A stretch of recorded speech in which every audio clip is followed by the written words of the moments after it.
तव कथामृतं तप्तजीवनं कविभिरीडितं कल्मषापहं श्रवणमङ्गलं श्रीमदाततं भुवि गृह्णन्ति ये भूरिदा जनाः। শ্রী শ্রী রামকৃষ্ণ কথামৃত হচ্ছে মানব জাতির এক অভূতপূর্ব ধর্মশাস্ত্র। অভূতপূর্ব, আগে কখনো এরকম হয়নি। তার অনেক কারণ আছে। কতগুলো কারণ এরকম যে এই যে ধর্মশাস্ত্র, এখানে কোথাও ধর্ম নিয়ে একচেটিয়া অধিকারের কথা নেই। এই শাস্ত্রে কথামৃতে কোথাও মানবাধিকার বিরোধী উপদেশ বা হুকুম বা অধ্যাদেশ নেই।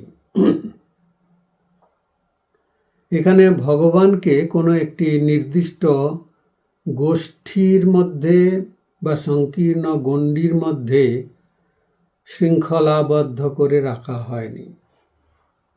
আর এসবই আমরা দেখেছি যে ভারতীয় যে প্রাচীন সংস্কৃতি এবং শাস্ত্র, যে বেদ উপনিষদ এবং বেদ উপনিষদ থেকে আমরা পেয়েছি, এসব ওইসব থেকেই আমরা পেয়েছি। এই ভারতীয় সংস্কৃতিতে ভগবান, ভগবান লাভের পথ সবই যে সবার জন্যে তা দেখানো হয়েছে।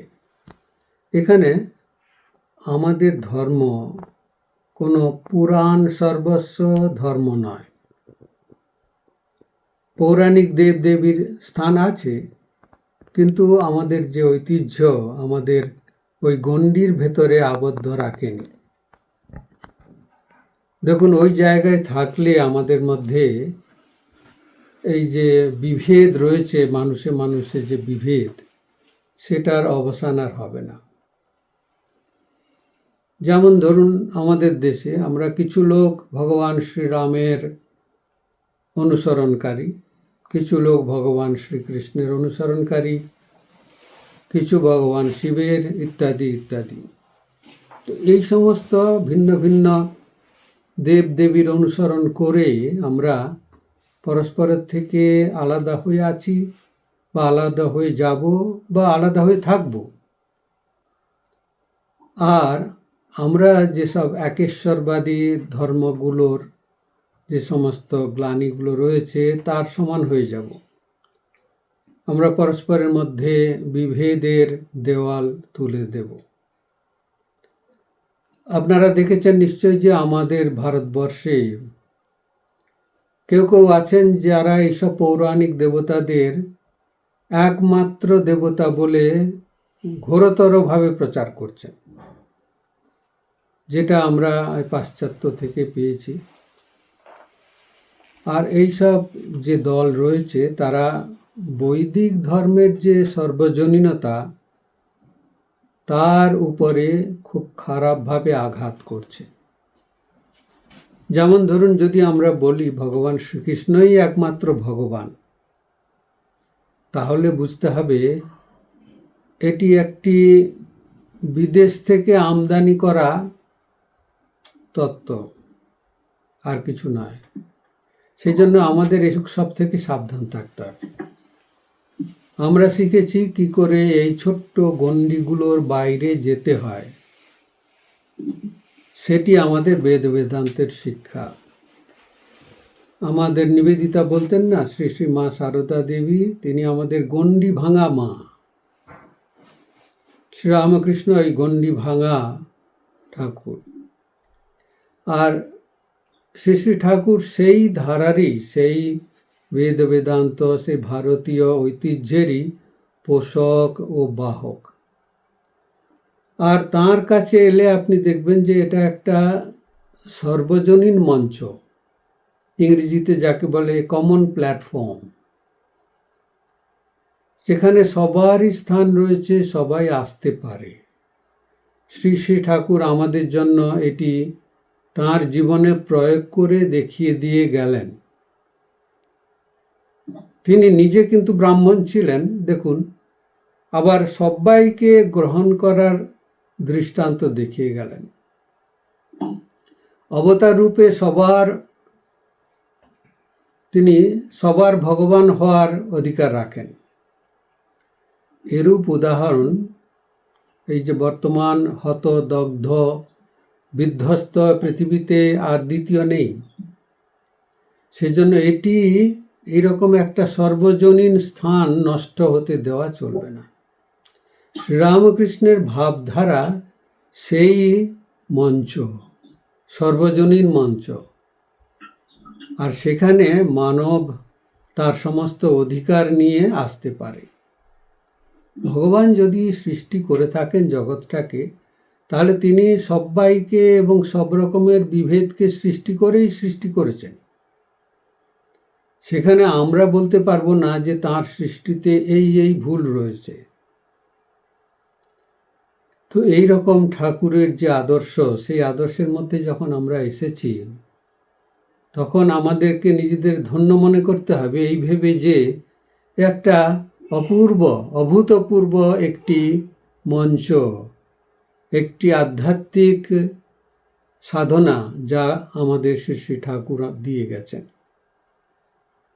আর আপনারা যারা আজকে অনলাইনে সমবেত হয়েছেন, আমাকে আপনাদের সঙ্গে বসে এই মুক্তিদায়ক শাস্ত্র পড়ার ও সঙ্গে সঙ্গে মনন করার ও ধ্যান করার সুযোগ করে দিচ্ছেন, তাদের কাছে আমি চিরকৃতজ্ঞ। আপনাদের আহ্বায়ক সংঘমিত্রা দেবীর স্বনির্বন্ধ অনুরোধ উপেক্ষা করা যায় না। তার নিরলস কার্যকলাপ সত্যি গ্রহণযোগ্য এবং অকপটে স্বীকার করতে হয় যে তিনি সমস্ত সুকৃতির ভাগী আমাদের সঙ্গেও। সেই জন্য অসংখ্য ধন্যবাদ আপনাদের সবাইকে। যাই হোক, আমরা আমাদের আগের বারের আলোচনায় একটু ফিরে যাই। আমরা আলোচনা করেছি যে মাস্টারমশাইয়ের করা প্রথম প্রশ্নটা নিয়ে, ঈশ্বরে কি করে মন স্থির করা যায়। দেখুন, সেই প্রশ্নের উত্তরে শ্রী ঠাকুর বলছেন 4 রকমের উপায়।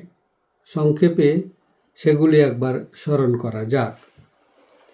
শ্রী ঠাকুর প্রথমে বললেন ঈশ্বরের নাম গুণগান, সৎসঙ্গ আর নির্জন বাস। না হলে ঈশ্বরে মন রাখা বড়ই কঠিন বলে ঠাকুর বলছেন। আবার বলছেন চারা গাছে বেড়া দেওয়ার কথা, সেটা অর্থাৎ সাধক অবস্থায় আমাদের কড়া নিয়ম কানুন মেনে চলা দরকার। এই প্রশ্নটা নিয়েই আমাদের কথা হচ্ছিল গতবারে। আর তারপরে তৃতীয় পত্রে তিনি বলেছেন ধ্যান করবে মনে কোণে ও বনে। আর চতুর্থটি বলেছেন যে সর্বদা সদসৎ বিচার করবে। বলছেন বিচার করতে করতে অনিত্য বস্তু মন থেকে ত্যাগ করবে, অবস্তুকে মন থেকে ত্যাগ করবে। আর গতবারের আলোচনাতে আমরা দেখেছিলাম ঠাকুর বলছিলেন যে দুষ্ট লোকের সমালোচনার সামনে আমাদের কি করা উচিত। দেখুন, এ বিষয়ে আমরা শ্রী ঠাকুরের উপদেশগুলি নিয়ে বেশ একটু সময় কাটিয়েছিলাম। এই বিষয়টির অনেক দিক নিয়ে আমরা যতটা সম্ভব তলিয়ে দেখার চেষ্টা করেছি। আমি আপনাদের অনেকের কাছ থেকে ওই দিনের আলোচনার মূল্যায়নও পেয়েছি। তারা লিখেছেন যে ওই আলোচনা তাদের জীবনে বাস্তবায়ন করতে, ওই নীতিগুলো বাস্তবায়ন করতে সাহায্য করবে বা করতে শুরু করেছে। আর সেজন্য আমি আমার নিজের ক্ষুদ্র প্রচেষ্টাকে সফল মনে করি এবং নিজেকে ওই জন্য ধন্য মনে করি। আবার আপনাদের কারো কারো এমনও মনে হয়েছে যে আপনি নিজের ক্ষেত্রে, মানে আপনার নিজস্ব ব্যক্তিগত সমস্যার ক্ষেত্রে ঠিক কি করতে পারবেন। মানে আপনি আপনার নিজস্ব সমস্যাটি, যা অনেকের সাথে মিলবে না, কিভাবে সামলাবেন, ঠিক কিনা? তাহলে আরও এগিয়ে শ্রী শ্রী ঠাকুরের কথায় ওই বিষয়ের আরও আলোচনা আমরা শুনব। তবে এখন এটুকু বলতে পারি যে আমরা আগের দিন যেসব দিকগুলো দেখেছি, তাতে কোন সমাধানটি আপনার ক্ষেত্রে প্রযোজ্য তাই নিয়ে আপনি ভাববেন, কোনটা আমার ক্ষেত্রে প্রযোজ্য সেই নিয়ে আমি ভাবব। আমাদের কোনো একজনের জন্য এই সমাধানগুলির সবগুলির দরকার নেই। আমি দেখেছি, আপনারাও জানেন যে ব্যাংকগুলোতে আজকাল ওই যে পয়সাগুলো বাছাই করার যন্ত্র আছে, বিভিন্ন রকমের ছিদ্র দিয়ে বিভিন্ন রকমের ছোট বড় এইসব মুদ্রাগুলো গলে যায়। কিন্তু এক রকমের ছিদ্র দিয়ে ওই রকমের মুদ্রাই গলতে পারে। ধরুন 1 টাকার মুদ্রা 1 টাকার ওই ছিদ্র দিয়ে গলবে, ওই রকম আর কি। ঠিক ওই প্রক্রিয়ার মতনই আমরা নিজের প্রয়োজনের প্রকৃতি দেখে আমার নিজের সমাধান সূত্রটি বা সূত্রগুলি ধরে ফেলতে পারবো এবং সেগুলো আমাদের এগুতে সাহায্য করবে। কাজেই এ ব্যাপারে চিন্তার বেশি কিছু নেই। এখন আসুন শ্রী শ্রী ঠাকুর এগিয়ে গিয়ে এ বিষয়ে আর কি কি বলছেন তা একটু আমি পড়ে নেব। এখানে প্রশ্নকর্তা হচ্ছেন মহেন্দ্রনাথ নিজে নন, কিন্তু আরও একজন ভক্ত বলছেন, মশাই, যদি দুষ্টু লোকে অনিষ্ট করতে আসে বা অনিষ্ট করে, তাহলে কি চুপ করে থাকা উচিত? শ্রী শ্রী ঠাকুর বলছেন যে লোকের সঙ্গে বাস করতে গেলেই দুষ্ট লোকের হাত থেকে আপনাকে নিজেকে রক্ষা করার জন্যে একটু তমগুণ দেখানো দরকার। কিন্তু সে অনিষ্ট করবে না, উল্টে তার তো অন্যের অনিষ্ট করা উচিত নয়। ঠাকুর একটি গল্প বলছেন, তারপরে বলছেন, শোনো, এক মাঠে এক রাখাল গরু চড়াতো। সেই মাঠে একটা ভয়ঙ্কর বিষাক্ত সাপ ছিল।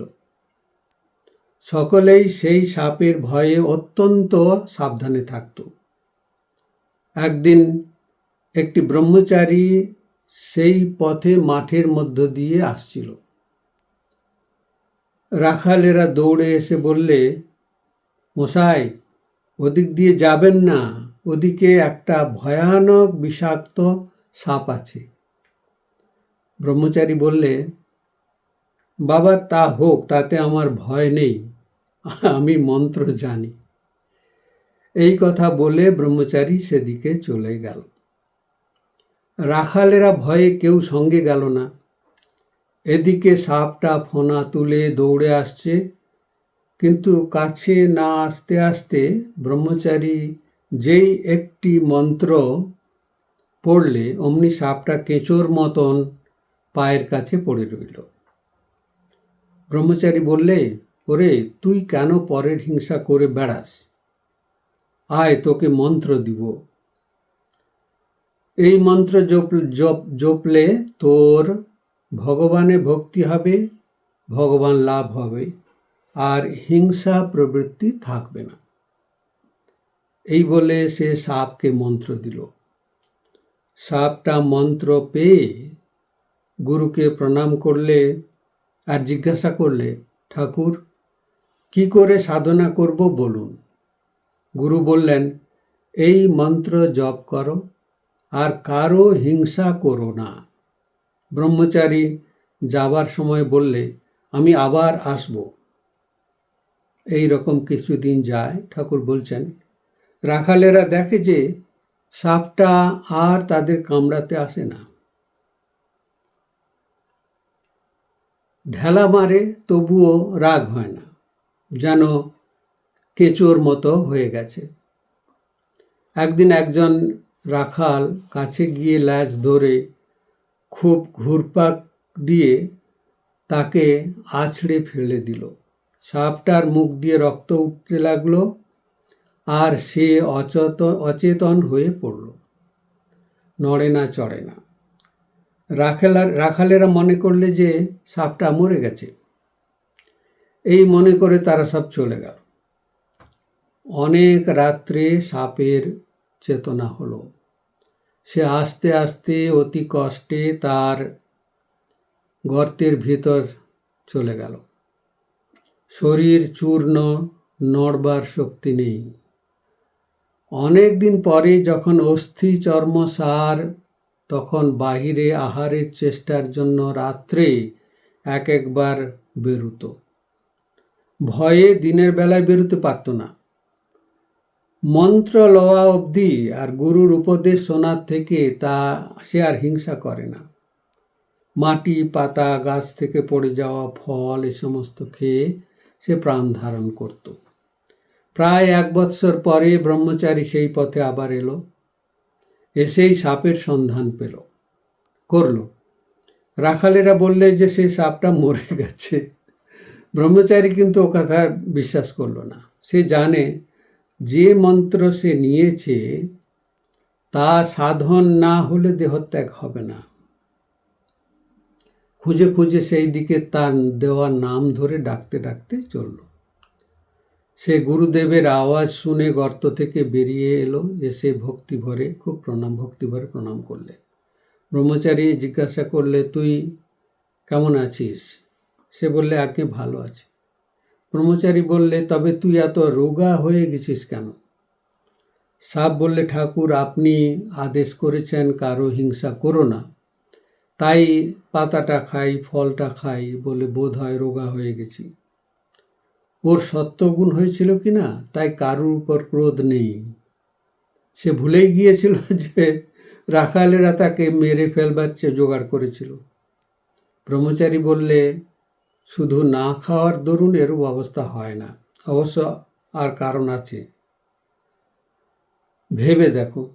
সাপটার মনে পড়ল যে রাখালেরা তাকে আছাড় দিয়ে ফেলেছিল। তখন সে বললে, ঠাকুর মনে পড়েছে বটে, রাখালেরা একদিন আমাকে আছাড় মেরেছিল। তারা অজ্ঞান, জানে না যে আমার মনের অবস্থাটা পরিবর্তিত হয়েছে।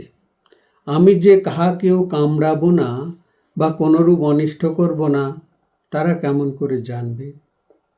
ব্রহ্মচারী বলেছি, তুই এত বোকা, আপনাকে রক্ষা করতে জানিস না? আমি কামড়াতে বারণ করেছি, ফোঁস করতে তো বারণ করিনি। ফোঁস করে তাদের ভয় দেখাসনি কেন? দুষ্ট লোকের কাছে ফোঁস করতে হয়, ভয় দেখাতে হয়।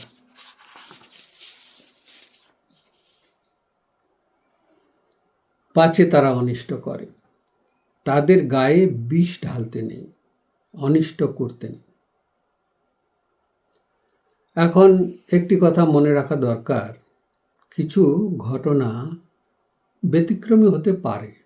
স্বাভাবিকভাবেই তাদের সমাধানও ব্যতিক্রমী হবে, প্রত্যেকটি নিজস্ব উপায়ে আর প্রত্যেকটি নিজস্ব ভাবে দেখতে হবে, সমাধান করতে হবে। সেগুলো এখানে আলোচনার বিষয় নয়, আমরা পরে আসব। তারপরে শ্রী শ্রী ঠাকুর প্রাসঙ্গিক আরও একটি বিষয় বলছেন। সবগুলো পড়ে নিয়ে তারপরে আমরা একটু ছোট্ট আলোচনায় যাব। ঠাকুর বলছেন যে কথামৃত বলছেন যে বিভিন্ন শ্রেণীর মানুষের কথা বলেছেন। ঠাকুর বলছেন যে ঈশ্বরের সৃষ্টিতে নানা রকম জীবজন্তু গাছপালা আছে। জানোয়ারের মধ্যে ভালো আছে, মন্দ আছে। বাঘের মতো হিংস্র জন্তু আছে। গাছের মধ্যে অমৃতের ন্যায় ফল হয়, এমনও আছে। আবার বিষ ফলও আছে। তেমনি মানুষের মধ্যে ভালো আছে, মন্দ আছে, সাধু আছে, অসাধু আছে, সংসারী জীব আছে, আবার ভক্ত আছে। জীব 4 প্রকার: বদ্ধ জীব, মুমুক্ষু জীব, মুক্ত জীব এবং নিত্য জীব। নিত্যজীব যেমন নারদ আদি, এরা সংসারে থাকে জীবের মঙ্গলের জন্যে, জীবদিগকে শিক্ষা দিবার জন্যে। বদ্ধ জীব বিষয়ে আসক্ত হয়ে থাকে আর ভগবানকে ভুলে থাকে, ভুলেও ভগবানের চিন্তা করে না। মুমুক্ষু জীব যারা মুক্ত হবার ইচ্ছা করে, কিন্তু তাদের মধ্যে কেউ মুক্ত হতে পারে, কেউ মুক্ত হতে পারে না। মুক্ত জীব যারা সংসারে কাম কাঞ্চনে আবদ্ধ নয়, যেমন সাধু মহাত্মারা, যাদের মনে বিষয় বুদ্ধি নেই।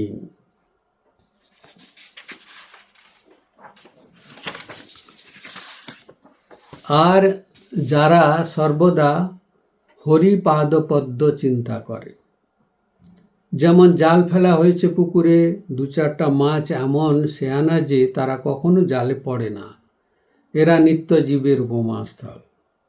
কিন্তু অনেক মাছই জালে পড়ে, এদের মধ্যে কতগুলো পালাবার চেষ্টা করে, এরা মুমুক্ষু জীবের উপমাস্থল, মুমুক্ষু জীব যারা মুক্ত হতে চেষ্টা করছে। কিন্তু সব মাছই পালাতে পারে না, দু চারটে ধপাং ধপাং করে জাল থেকে পালিয়ে যায়। তখন জেলেরা বলে, ওই একটা মস্ত মাছ পালিয়ে গেল।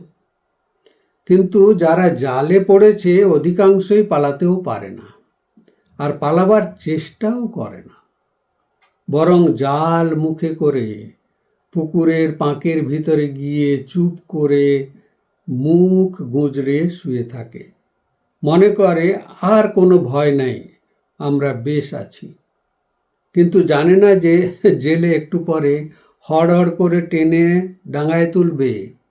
এরাই বদ্ধজীবের উপমাস্থল। তারপরে ঠাকুর বলছেন যে বদ্ধজীবেরা সংসারে কামিনী কাঞ্চনে আবদ্ধ হয়েছে, হাত পা বাঁধা। আবার মনে করে যে সংসারে ওই কামনা, ওই সুখ সব হবে আর নির্ভয় থাকবে। জানে না যে ওতেই মৃত্যু হবে। বদ্ধজীব যখন মরে তার পরিবার বলে, তুমি তো চললে, আমার কি করে গেলে। আবার এমনি মায়া যে প্রদীপটাতে বেশি সলতে জ্বললে বদ্ধজীব বলে, তেল পুড়ে যাবে, সলতে কমিয়ে দাও। এদিকে মৃত্যুশয্যায় শুয়ে রয়েছে। বদ্ধজীবেরা ঈশ্বর চিন্তা করে না, মিছিমিছি কাজ করে। জিজ্ঞাসা করলে বলে, আমি তো চুপ করে থাকতে পারি না, তাই বেড়া বাঁধছি। হয়তো সময় কাটে না, দেখে তাস খেলতে আরম্ভ করে। সকলে স্তব্ধ। আমরা শুনলাম যে শ্রী শ্রী ঠাকুর সাপ ও সাধুর গল্প বললেন 4 শ্রেণীর জীবের কথা, আর বললেন বদ্ধ জীবের কথা। এই অংশগুলি পড়ে একটু ভাববার দরকার আছে। তিনি কি বদ্ধ জীব, মুমুক্ষু জীব বা মুক্ত জীবের সঙ্গে আমাদের তুলনা করছেন নাকি? সেরকম তো করার কথা নয়। কথামৃত রয়েছে, আমরা গুরুর আদেশে হোক বা স্বভাববশত হোক পড়তে হয়, পড়ছি। কিন্তু এই সমস্ত কথাগুলো কি আমার জন্য বলছেন নাকি?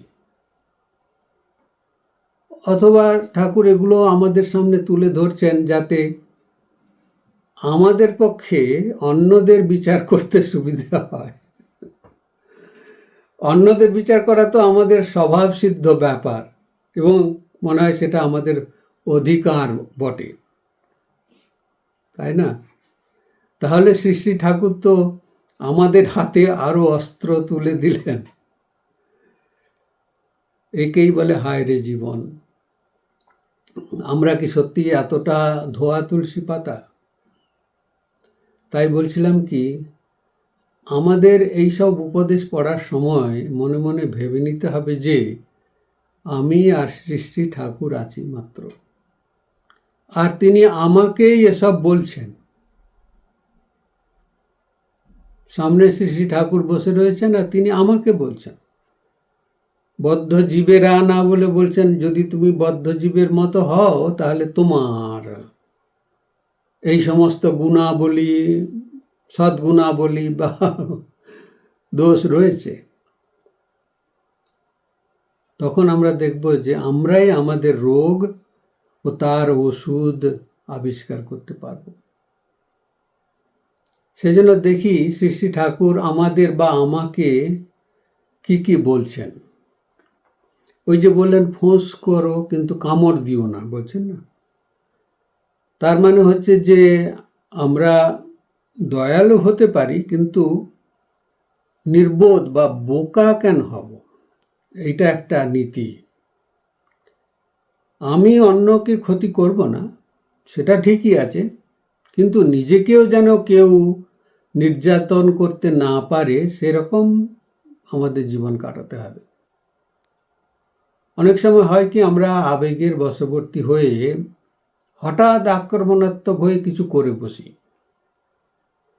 কিন্তু এসব ক্ষেত্রে কি হয়, প্রথমে নিজের অধিকারের সীমাটা বুঝতে চেষ্টা করা বুদ্ধিমানের লক্ষণ। কর্মক্ষেত্র বা সামাজিক পরিবেশে এর মানে হবে এরকম যে আমাদের কাউকে আক্রমণ করার দরকার নেই, কিন্তু এমন দৃঢ়তা দেখাতে হবে যাতে কেউ আমাদের ভদ্রতার সুযোগ নিতে অপব্যবহার করতে না পারে। ইংরেজিতে এটাকে বলে অ্যাসার্টিভনেস উইদাউট হস্টিলিটি। শত্রুতা ছাড়া নিজের আত্মপ্রতিষ্ঠা তো করা যায়। দ্বিতীয় কথাটি যেটা আমরা এখানে দেখলাম যে ঠাকুর বলছেন নৈতিকতা বা নীতি রীতি পালন করার মানে এই নয় যে অন্ধ আনুগত্য। এই যে ব্রহ্মচারী নিজে বলে গেছিলেন, ঠিক আছে, কিন্তু ওই আক্ষরিক অর্থে ওটা পালন করতে হবে এরকম বলেন। সেই জন্য অন্ধ আনুগত্যের বদলে এখানে আমাদের সতর্কতা এবং বিচক্ষণতার প্রয়োজন রয়েছে। নিয়মগুলো, শিক্ষাগুলো, নীতিগুলো জায়গা অনুযায়ী প্রয়োগের তারতম্য আছে তো না। তাই আমরা দেখেছি যে সাপটি ওই যে কাউকে ক্ষতি করো না এই উপদেশটা ভুলভাবে বুঝেছিল, আর তাকে সেই ভুলের মাসুলও দিতে হয়েছিল। সেই জন্য রীতিনীতি সবসময় পরিস্থিতি অনুযায়ী প্রয়োগ করতে হয়, অন্ধভাবে অনুসরণ করলে বিপরীত ফল হতে পারে। তারপরে তৃতীয়টি যেটি আমরা এখানে দেখলাম যে ঠাকুর বলছেন যে ব্যক্তিগত বিকাশের জন্য মানুষের 4টি স্তর রয়েছে। তার ভাষায়, তার কথা অনুযায়ী 4টি স্তর, সেটা শাস্ত্রেরও নিয়ম বা শাস্ত্রেরও আবিষ্কার। বলছেন যে বদ্ধ জীব, সংসারী জীব বলছেন তাদেরকে। সংসারী মানে আমরা অনেকবারই আলোচনা করেছি, সংসারী মানে যারা এই জন্ম মৃত্যুর ভেতর দিয়ে যাতায়াত করছে, সেটার নাম সংসার। এই যারা পরিবারে আছে তারা যে সংসারী শুধু, আর বাকিরা যারা সন্ন্যাস নিয়েছে বা সন্ন্যাস আর পরিবারের মাঝামাঝি কোথাও আছে, সবাই কিন্তু সংসারী জীব। কিন্তু তার মধ্যে বদ্ধ জীব আছে। বদ্ধ মানে হচ্ছে এক ধরনের জীব, আমরা সবাই কিছু না কিছু ভাবে বদ্ধ জীব, কিন্তু আমরা সর্বদা বিভ্রান্ত হয়ে আছি। বিভ্রান্ত মানে কি, আমরা বদ্ধ হয়ে গেছি কোথাও যেন। এই যে সব সোশ্যাল মিডিয়াতে বদ্ধ হচ্ছে, গল্প গুজব ব্যস্ততা এগুলোর মধ্যে বদ্ধ হয়ে যাচ্ছে, অর্থের মধ্যে বদ্ধ, মর্যাদায় বদ্ধ, ভোগ বিলাসের দ্বারা বদ্ধ, অতিরিক্ত ব্যস্ততা, তার মানে হচ্ছে জীবনে উদ্দেশ্যের অভাব। উদ্দেশ্য থাকলে মানুষ ব্যস্ত হয় না, মানুষ ধীরে ধীরে সে উদ্দেশ্য সাধনের জন্য চলতে থাকে। বদ্ধজীব এর উপমাস্থল হচ্ছে আমরা সবাই সংসারে বদ্ধ। যতক্ষণ সেই নিয়ে প্রশ্ন না হচ্ছে ততক্ষণ আমরা বদ্ধজীব। কিন্তু তারপরে ঠাকুর বলছেন মুমুক্ষু জীব। মুমুক্ষু জীব মানে হচ্ছে যারা জীবনের অর্থ নিয়ে প্রশ্ন তুলছে। আমাদের জীবনের কোনো অর্থ আছে কিনা, কোনো মান আছে, ঠাকুর বলছেন যে মানুষ, মান হুঁস তো মানুষ, মানের দুটো অর্থ হয়, একটা পরিমাণ হয় আর একটা সম্মান হয়। দুই অর্থেই মানুষ হতে হবে। যে আমার নিজের যে কতটা পরিমাণ বা কতটা গণ্ডি, কত ছোট বা কত বড়, সেটা বুঝে নিতে হবে। আর নিজের যে প্রতি যে নিজের শ্রদ্ধা, সেটাকে বজায় রাখতে হবে। আমি অন্যের সঙ্গে তুলনা করে আমার নিজের প্রতি শ্রদ্ধাটাকে নিয়মিত করতে পারি না। আমি যা তাই আমি, 100 ভাগ তাই আমি, সেটাই আমার শ্রদ্ধা। আমি অন্যের সঙ্গে কেন তুলনা করব? আর সেই হিসেবে এই জীবনের অর্থ নিয়ে প্রশ্ন করা, মুমুক্ষা মানে হচ্ছে যে মুক্তির ইচ্ছা, ওটার থেকে বেরিয়ে যাওয়া, উন্নতির চেষ্টা করব ধারাবাহিকভাবে। ওই জন্য বলছেন না, মাইন্ডফুলনেস বলে একটা কথা বেরিয়েছে, মানে হচ্ছে মনটা ওই ওই সঙ্গে যুক্ত থাকবে।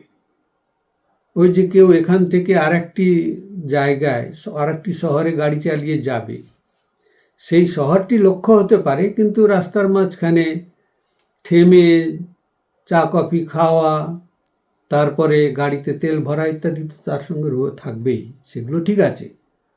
কিন্তু ওই যে যে শহরে যাচ্ছি, সে শহরটা মন থেকে মুছে যাবে না, সেটাই আমাদের চালিয়ে নিয়ে যাবে। তারপরে ঠাকুর মুক্তজীবের কথা বলেছেন। মুক্তজীব মানে হচ্ছে যে যে আসক্তিগুলো আমাদের এই জগতে জড়িয়ে রাখে, সেই আসক্তি থেকে মুক্ত হওয়া। মুক্তজীব মানে এই নয় যে দড়ি টড়ি ছিঁড়ে দিয়ে আকাশে উঠতে থাকবো, এইরকম তো মুক্তি এরকম নয়, শরীরের মধ্যেই বন্ধন রয়েছে। সেই জন্য শান্তভাবে, শান্ত দান্ত উপরে দিতে দীক্ষা বলছেন, বিভিন্ন রকমের ব্যবস্থা রয়েছে নিজেদেরকে প্রস্তুত করা ওইসব আসক্তিগুলো থেকে নিজেদের মুক্ত করার জন্যে। আর যতই আমরা ওইভাবে চেষ্টা করব, একটা উদ্দেশ্যপূর্ণ জীবনযাপন করব, ততই আমাদের বুঝতে পারবো যে আমরা মুক্তির পথে যাচ্ছি, কিন্তু কত জিনিস থেকে মুক্ত হয়ে যাচ্ছি। তো তখন মানসিক স্থিতি আসবে, উদ্দেশ্যের ব্যাপারে স্পষ্টতা হবে, মূল্যবোধ, নিজের মূল্যবোধটা দৃঢ় হবে। এগুলো আপনা আপনি হবে আমরা যদি ওটা অনুসরণ করি। আমরা মুক্তির ইচ্ছাটা যদি মনের মধ্যে থাকে, বাকি জিনিসগুলো স্বামীজি বলছেন উইল বি হারমোনিয়াসলি অর্গানাইজড, আপনা আপনি হয়ে যাবে। আর একটা উনি নিত্যজীবের কথা বলছেন, যারা চিরমুক্ত, তারা বিরল ব্যক্তিত্ব, তারা বেঁচে থাকেন, এই জগতে থাকেন মানুষের কল্যাণের জন্যে, তারা গভীরভাবে পরোপকারী লোক। তারপরে ঠাকুর একটা খুব সুন্দর জিনিস বলছেন, একটা জীবনের একটা ফাঁদ আছে, ফাঁদ যেখানে আমরা ধরা পড়ে যাই, জাল পেতে রয়েছে। একটা গান ছিল, জাল পেতে জেলে রয়েছে বসে। গানের মূর্ছনাটা এমন মনে হচ্ছে আপনাকে বেঁধেই ফেললো। দেখবেন যে আমরা অনেকে বাইরে খুব ব্যস্ত, কিন্তু ভেতরে যাকে বলে অন্তঃসার শূন্য, ভেতরে কিছু নেই। বাইরেতেই সব কিছু চেক নাই দেখ নাই, ভেতরে একদম অন্তঃসার শূন্য আমাদের। আর যাদের বেশি বাইরে নজর থাকে, তাদের ভেতরে তো নজরটা থাকবার সময় নেই। আমরা তখন দিশাহীন, তখন কি করি, আমরা নিজেদের তুচ্ছ কাজে ব্যস্ত রাখি। তখন কি তুচ্ছ কাজ? আজকালকার দিনে যা দেখছেন, বেশিরভাগই কাজই তুচ্ছ কাজ। ক্রমাগত স্ক্রলিং করে যাচ্ছেন, না স্ক্রলিং বলে একটা শব্দ আছে, আপনি কথা বলতে যাচ্ছেন, সময় নেই, শুনতে পাচ্ছেন না, কারণ হচ্ছে যে ওই আঙুল ঘষে যাচ্ছে একটা এর উপরে, সেলফোনের উপরে, মনে হবে কিছু যেন প্র্যাকটিস করছে। আর অতিরিক্ত ব্যস্ততা থাকে, মন অশান্ত। এগুলো অনেক সময় হয় কি, সচেতনতা থেকে পালানোর একটা উপায়। আরও কড়া করে যদি বলতে হয়, তাহলে এগুলি হচ্ছে নিজের মুখোমুখি হওয়ার অক্ষমতা থেকে আসে। আমি নিজের মুখোমুখিতে হতে চাই না, ভেতরে কি আছে সেটা দেখতে চাই না, তাহলে পরে হতাশা এসে যাবে। কিন্তু ওইভাবেই তো শুরু করতে হয়। তারপরে আরেকটি কথা ঠাকুর বলছেন, যেটা থেকে আমরা পাচ্ছি যে এই ভোগ আর অর্থ, অর্থ অনর্থ, অর্থ হচ্ছে অনর্থের মূল, আর ভোগ, এগুলোর প্রতি যে আমাদের আসক্তি, এগুলো তো আছেই, অর্থ রয়েছে, ভোগও রয়েছে, কিন্তু তার প্রতি আসক্তি, আমাদের আসক্তি হয় কারণ আমাদের নিরাপত্তার অভাব আছে। আমরা ভাবি যে ওগুলোই আমাদের নিরাপত্তা দেবে, কিন্তু আমরা যদি যেসব জিনিসের প্রতি আমাদের আসক্তি, সেসব জিনিসের দিকে যদি তাকিয়ে দেখি, তাহলে আমরা দেখব যে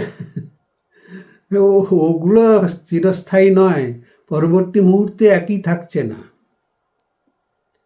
কাজেই সেই যে জিনিসটা পরবর্তী মুহূর্তে নিজেই একই থাকছে না, সে তাহলে আমাদের এই নিরাপত্তা দেবে কি করে? সেই জন্য এই সমস্ত ক্ষণিক জিনিসগুলো, ক্ষণস্থায়ী জিনিসগুলোর প্রতি অতিরিক্ত নির্ভরতা, সেগুলো আমাদেরকে কিন্তু নিরাপত্তা দেয় না।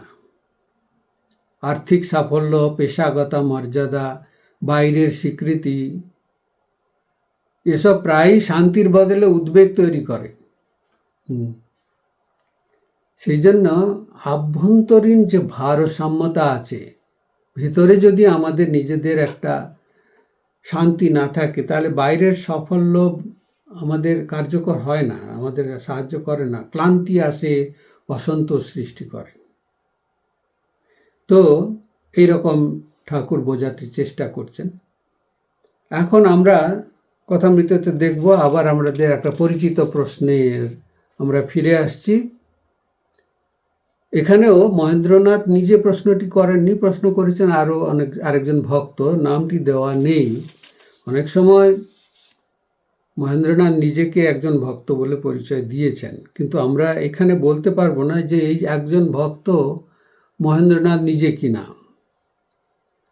সেই জন্য এতগুলো সংসারী জীব সম্বন্ধে কথা বলার পরেতে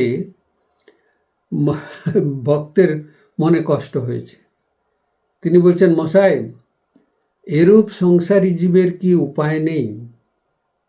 শ্রীরামকৃষ্ণ, অবশ্য উপায় আছে। দেখুন, ভক্ত কথা বলছেন, ভগবানের উত্তরটা কীরকম? মুহূর্ত সময় নষ্ট না করে সঙ্গে সঙ্গে যেন উনি উত্তর দিচ্ছেন, অব্যবহিত উত্তর, অবশ্য উপায় আছে।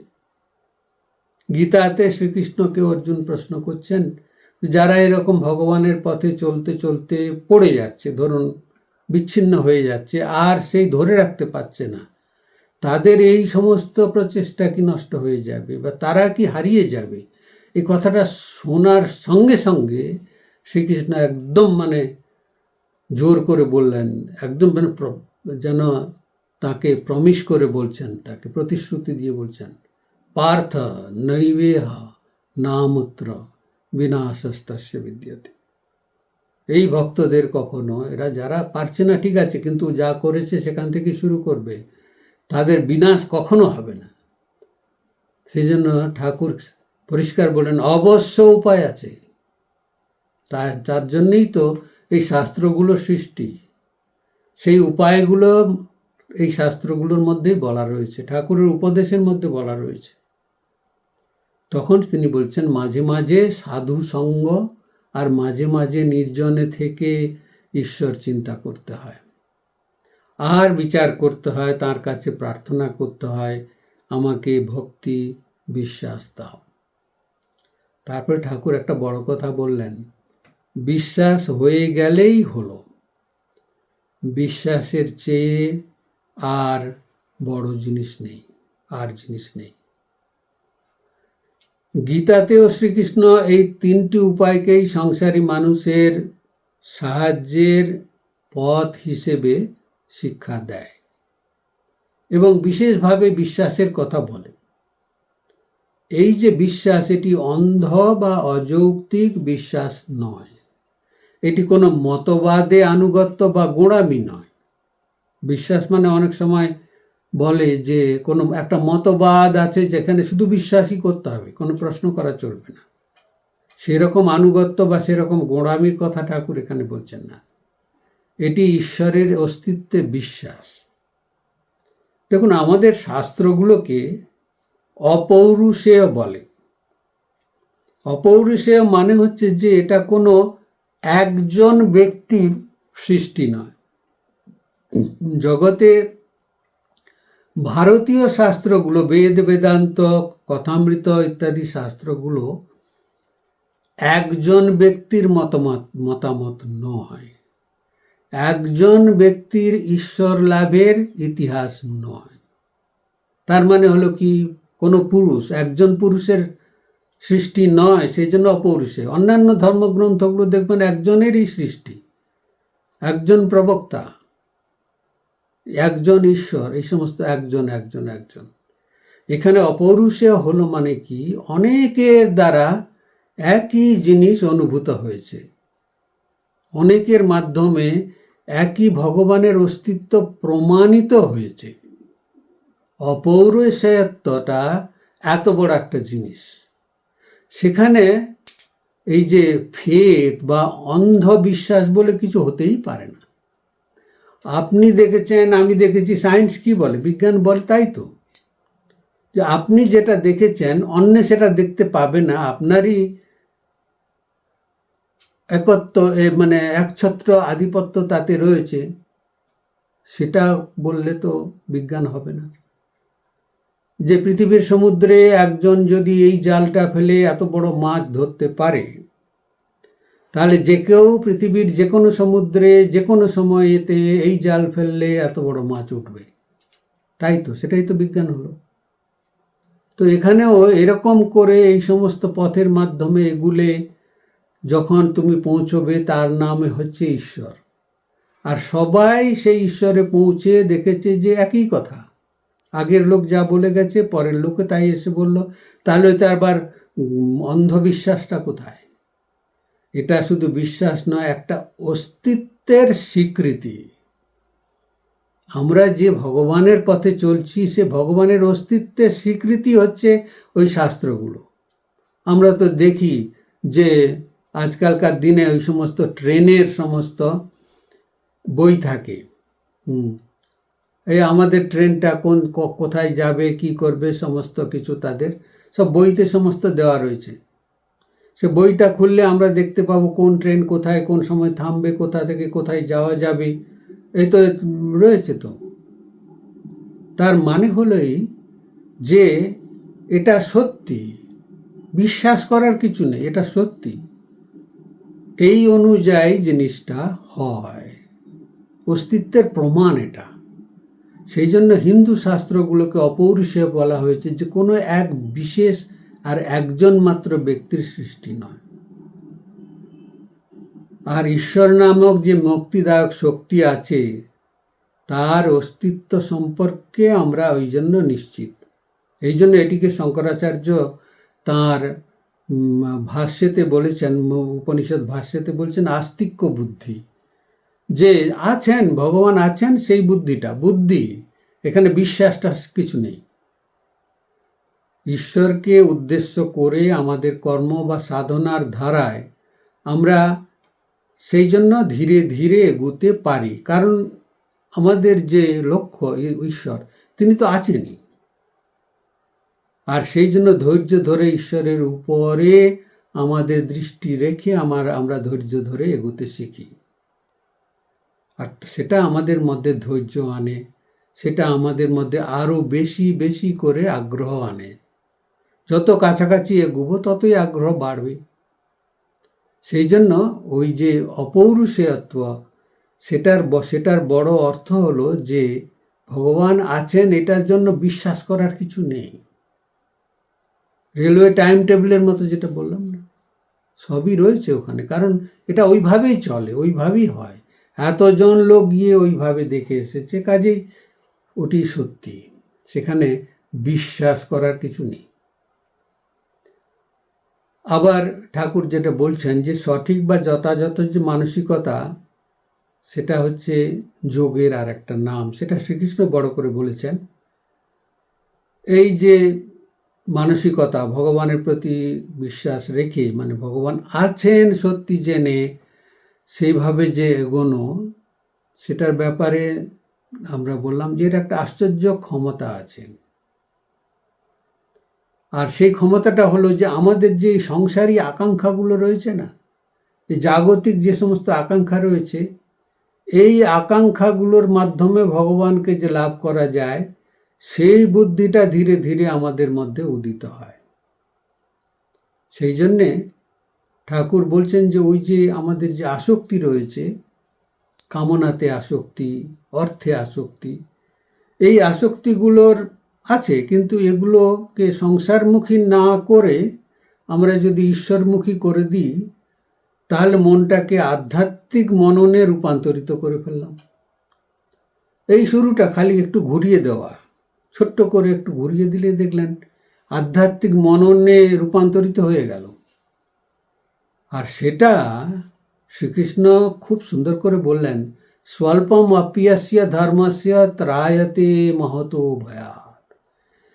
এই রকম এক যে ধর্ম, এই যে আধ্যাত্মিক জীবনচর্যা, জীবনযাপন, এর একটু ছোট্ট করে শুরু করে দিলেই বিশাল ভয় থেকে আমাদের রক্ষা করে দেয়। সেই জন্য প্রতিদিনের সামান্য অনুশীলন আমাদের শেষে মহান ফল এনে দেবে। সেটাই এই অবধি আমরা শিখলাম। আজকে আমি এখানেই শেষ করছি। আপনাদের সকলকে ধন্যবাদ জানাচ্ছি। নমস্কার। ওম শান্তি শান্তি শান্তি। হরি ওম তৎসৎ।